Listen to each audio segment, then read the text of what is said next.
Alors que TF1 vient de mettre en boîte la saison 8 de Ninja Warrior, les téléspectateurs pourront de nouveau retrouver Denis Brognard, Christophe Beaugrand et Iris Mittenard à l'animation. Avec toutefois une petite surprise. 2 mois après la victoire de Charles Poujade en finale de la saison 7 de Ninja Warrior, TF1 vient déjà de mettre en boîte la prochaine édition de son parcours d'obstacles.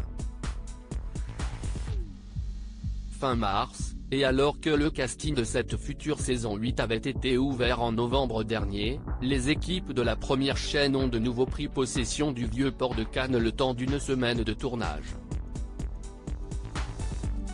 Aux commentaires, les téléspectateurs pourront retrouver Denis Brognard et Christophe Beaugrand. Quant à l'ancienne Miss France et Miss Univers Iris Mittenard, elle se chargera de nouveau de recueillir les impressions des champions avant et après leurs prestations.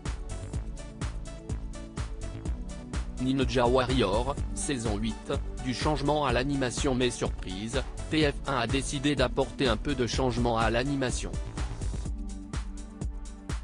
Comme pour toutes nos marques fortes, nous cherchons toujours à nous renouveler.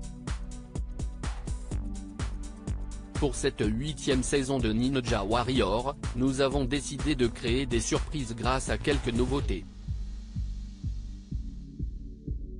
Notamment à l'animation, où Christophe Beaugrand et Iris Mittenard se sont amusés à échanger leur rôle le temps de 2 émissions de qualification sur les 6 émissions enregistrées de cette saison, nous révèle ainsi la première chaîne.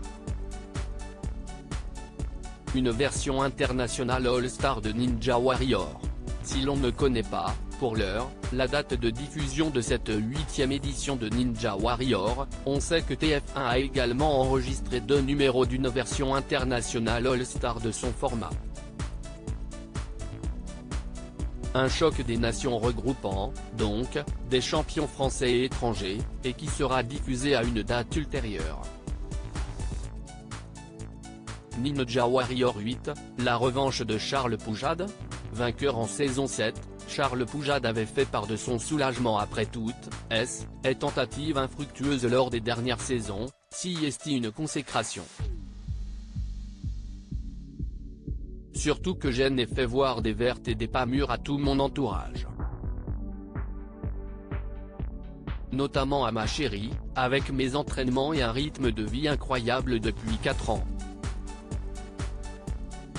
Mais avec de la détermination et du travail, on peut toujours aller au bout.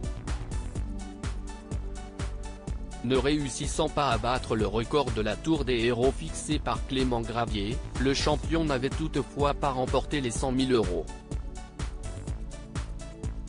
À charge de revanche, si est non négociable de mon côté, avait blagué Charles Poujade.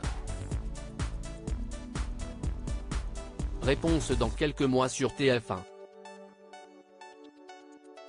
À lire aussi Ninja Warrior, Denis Brognard retrouve un ancien vainqueur de Koh Lanta parmi les candidats.